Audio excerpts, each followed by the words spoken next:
आई think इससे better celebration नहीं हो सकता था, double celebration together. I always wanted to do this कि अपने बर्थडे वाले दिन मैं कुछ ऐसा एक नया प्रोजेक्ट लॉन्च करूं, और लास्ट ईयर भी नहीं हो पाया था because of covid. We couldn't release a song. और जब मेरा बटरफ्लाई वाले रिलीज़ हुआ था तो मुझे सब ने ये बोला कि कोविड चल रहा है, पार्टी सॉन्ग है, कोई नहीं सुनेगा इस वक्त, क्लब्स नहीं चल रहे हैं, वेडिंग्स इवेंट्स नहीं हो रहे हैं.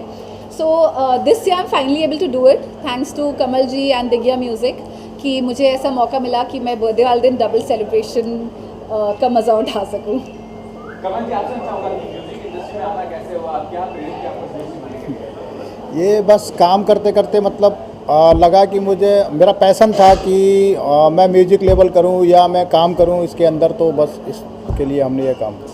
इन्वेस्टमेंट बैंकर है आप, एजुकेटेड है, कोई सिमिलरिटी मिली आपको ग्लैमर इंडस्ट्री में और इन्वेस्टमेंट बैंकिंग में? इन्वेस्टमेंट तो दोनों ही जगह होता है. Finance is very important. आप भले ही म्यूज़िक इंडस्ट्री में है या किसी भी इंडस्ट्री में, finance is very important. So yes, I was an investment banker. मैं लंदन में काम कर रही थी, वापस इंडिया आके मुझे ऐसा लगा कि the banking industry is not for me. I want to follow my passion, I want to do something जिससे मुझे एक्चुअली में मज़ा आता हो करने में. So this was the reason why I decided to get into back into field of media. During school times, I used to work for beauty pageants. I was Miss India finalist. I was Miss North India winner. But because of the studies and all, I couldn't pursue that further. So after leaving my job in investment banking, I finally decided I have to get into the field of music. So that's how I did, and I'm actually enjoying it thoroughly. Last जो आपका look रहा उसको भी बड़ा प्यार दिया गया. जिम्मेदारी बढ़ जाती है जब आप नेक्स्ट प्रोजेक्ट पे काम करते हैं.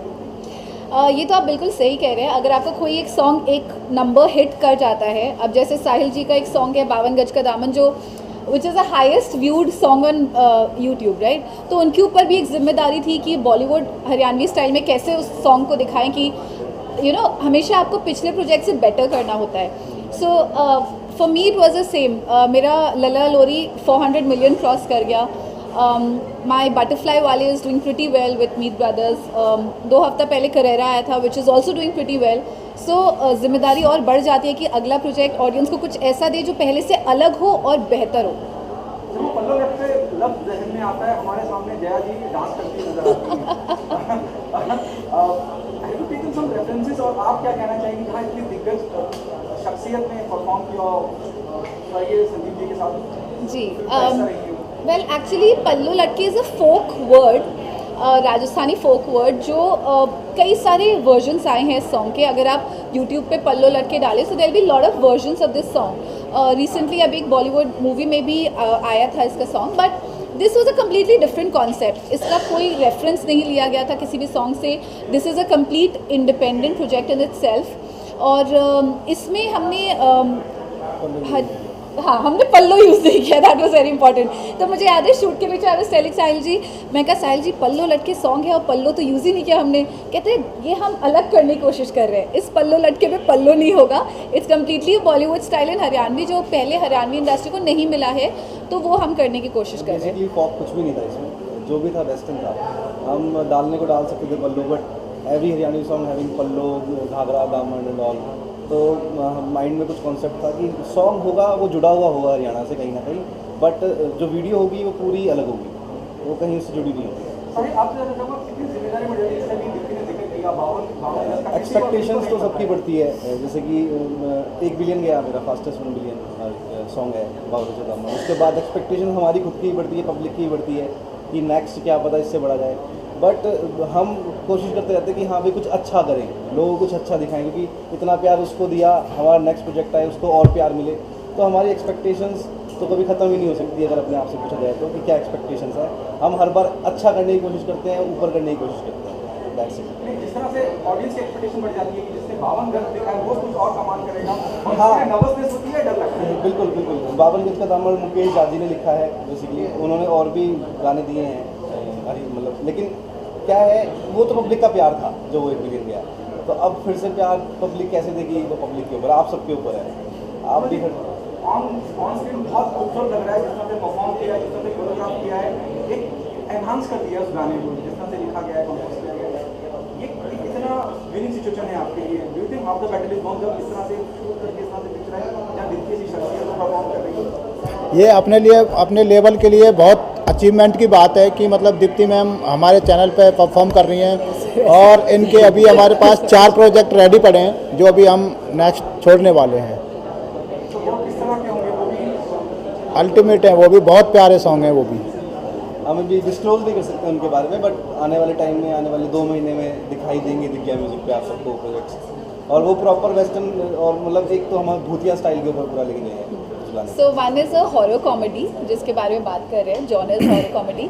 और कमल जी के बारे में आपको एक चीज़ बताना चाहूँगी. तो सब जानते हैं he is a giant in the liquor industry from Delhi NCR. पर इनके दिमाग में एक आइडिया था कि क्यों ना म्यूज़िक इंडस्ट्री, बिकॉज म्यूज़िक इनका पैशन है. So he decided to do something in the world of music. और सिर्फ 3 महीने हुए हैं दिग्या म्यूज़िक को स्टार्ट किए हुए, एंड ऑलरेडी 7 प्रोजेक्ट्स रिलीज, 8 गाने रिलीज़ हो चुके हैं, और 8 प्रोजेक्ट्स रेडी है जो शूट होने वाले हैं, जो रिलीज़ होने वाले हैं. और अभी रिसेंटली एक सॉन्ग आया था राम माफ, जो मेरे ख्याल से हरियाणवी इंडस्ट्री में तो सबसे बड़ा लेवल के प्रोजेक्ट है. सो अगर आपने राम माफ नहीं देखा है तो उसको भी ज़रूर देखें. और उसमें जो मेल लीड है वो कमल जी है. राजा महाराजा स्टाइल. जी जी. It was a very good start for me actually. जब मैं बॉम्बे में नई आई थी तो instantly I got into Taarak Mehta Ka Ooltah चश्मा. बट फॉर सम रीज़न मैं थोड़ा सा ना कंटिन्यूटी करने से थोड़ा सा घबराती हूँ क्योंकि बहुत लॉन्ग टर्म कमिटमेंट्स होते हैं, कॉन्ट्रैक्ट्स होते हैं चैनल्स के साथ. तो मैं एपिसोडिक्स करने में ज़्यादा बिलीव करती हूँ. और म्यूज़िक वीडियोस भी इसलिए करती हूँ क्योंकि it's very quick. 2 days music is done, project is done and it is release. और मुझे लाइव ऑडियंस के साथ इंटरेक्ट करने में बहुत अच्छा लगता है. That is something I, instant reaction is something that I truly enjoy more. Live concert हो गए, स्टेज इवेंट्स हो गए. बट या किसी एक बड़े शो के साथ अगर आप जुड़े तो एक पॉपुलैरिटी मिलती है जो कि आसान होता है आगे के प्रोजेक्ट्स करने में. सर आपसे ये जानना चाहते हैं, गाने को हिट करने के लिए बैकग्राउंड का भी बहुत अहम रोल होता है, उसके लिए क्या किस प्रकार की तैयारी की? उसकी तो देखो ये है कि हम मतलब हमने जैसे रिलीज़ किया है और बाकी का ऑडियंस ही प्यार देगी, और उसे हम हर तरह से प्रमोट करने की कोशिश कर रहे हैं. बाकी का आप लोगों का प्यार और पब्लिक का प्यार और ऑडियंस का प्यार ही हमें चाहिए. बेसिकली टेक्निकल टीम का भी बहुत बड़ा हाथ होता है, जो आपने पूछा Ricky Morty.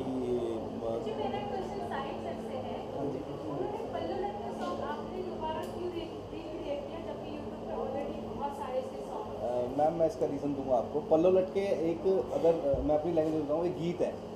It's a Haryanvi गीत, हरियाणवी और राजस्थानी गीत. तो इसके राइट्स सबके पास है. मतलब जो ये वर्ड है पल्लो लटके, वो कोई भी यूज़ कर सकता है, कोई भी राइट कर सकता है, कोई भी रिक्रिएट कर सकता है, आप मैं भी कर सकता हूँ, आप में से कोई कर सकता है। तो उस पर कोई कॉपीराइट कंटेंट नहीं है ये, फर्स्ट थिंग। सेकंड थिंग कि ये मैंने नहीं किया, ये कमल भाई ने किया है और कमल भाई ने मुझे गाना सुनाया था कि हमारे पास एक ऐसा ऑडियो है, हम शूट करते हैं। तो बाकी कमल भाई बताएंगे इसके बारे में कि उनको क्यों उन्होंने ये चीज़ की। बताइए सर। कि पल्लो लटके पे एक आता है, जब पल्लो लटके का एक वर्ड आता है तो सबको लगता है कि मतलब साड़ी वाला कॉन्सेप्ट या पल्लो वाला। तो हमने सोचा कि इसको थोड़ा सा हम वेस्टर्न तरीके से, और पल्लो इसमें यूज ही नहीं करते हैं, तो हमने ये ऐसे क्रिएट करा कि ऑडियंस को कुछ नया लगे। आपसे पूछना चाहूँगा, मुझे क्या सबको वाइब है कि you more of a western. या मतलब अगर कोई कहानी स्टोरी डिमांड है तो आप हो जाएंगे इंडियन, लेकिन you was a more appeal about western. ये शुरू से जहन में था कि जस्ट मेंशन उल्टा के बारे में बंधना नहीं है। हाँ, ये पता नहीं क्यों ये मेरे साथ आप प्रॉब्लम कह सकते हैं, अच्छी भी बात है बुरी भी बात है। तो मुझे ये नहीं पसंद है कि मैं एक ही शो पे 2 साल 3 साल, because there is a stagnancy in your creativity. As an artist को बिल्कुल एक फ्रीडम होनी चाहिए, जहाँ चाहे जिस तरीके से चाहे अलग तरीके से एक्सपेरिमेंट कर सके अपने प्रोजेक्ट्स पे, लुक्स पे। तो जैसा कि आपने कहा that versatility is always there. आप मुझे इंडियन लुक, आपने कई मेरे गाने भी देखे, मेरा जो पहला सॉन्ग था Haryana roadways, that was a Indian look of song.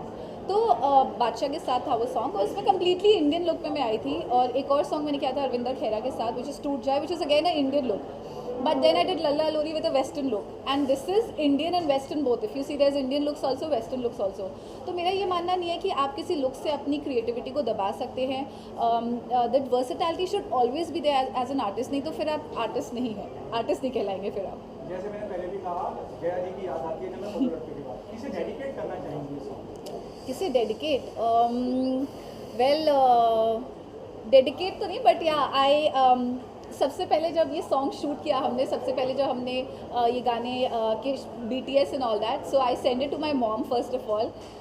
सो सबसे पहले कोई भी गाना मैं करती हूँ, उनसे राय लेती हूँ, उनसे सुझाव लेती हूँ, और उनको एक आशीर्वाद के लिए मैं उनको हमेशा शेयर करती हूँ गाने करने से पहले। So I like to dedicate to. Kamal ji, जो आपने आपका म्यूजिक कंपनी है, जो फॉर्मेशन आपने किया है, आगे कैसे आर्टिस्ट को आप मौका देना चाहेंगे, कैसे टैलेंट को मौका देना चाहते हैं आप? हम नए आर्टिस्टों को भी मौका देना चाहेंगे, और जो अच्छे आर्टिस्ट हैं उनको भी मौका देना चाहेंगे। और हमारे लेवल पे बहुत अच्छे आर्टिस्ट आने वाले हैं अभी, जो आएंगे। हम 1 महीने बाद आपको बताएंगे कि कौन कौन आर्टिस्ट हमारे साथ और जुड़ रहे हैं। दीप्ति, क्या मैसेज देना चाहेंगे? लास्ट आपके सब कामों को बहुत सराहा गया है, आप एक मैसेज क्या ऑडियंस को देना चाहेंगे? Why they come and be a part of पल्लो लटके? सबसे पहले थैंक यू सो मच। जो आप लोग के ज़रिए अपनी ऑडियंस को थैंक यू और धन्यवाद कहना चाहूँगी, जिन्होंने अब तक के मेरे सारे प्रोजेक्ट्स को इतना ज़्यादा प्यार दिया है और मिलियंस को क्रॉस कराया है। तो पल्लो लटके को भी उतना ही प्यार दीजिए, और इसको 10 नहीं, 20 नहीं, 100 नहीं, बल्कि 500 52 गज के दामों से भी ऊपर भी जा सकते हैं। 1 बिलियन प्लस लेकर जाए। सॉरी, मैं आपके प्रोजेक्ट को कंपटीशन ले रही हूँ। ये भी तो मेरा ही है ना। तो ये तो मेरी कंपनी का है, बल्कि कमल भाई मेरे भाई है। कमल भाई हम सबके भाई हैं। कमल भाई is such an amazing person. और जैसा कि उन्होंने कहा कि नए टैलेंट को भी चांस देते हैं, he is not revealing right now because there some certain projects ahead. तो हाँ, पल्लो लटके को 1 बिलियन क्रॉस कराएं और अपना प्यार दें, and make as much reels as you can on it, एंड इस गाने को अपना प्यार ज़रूर दें। Thank you so much.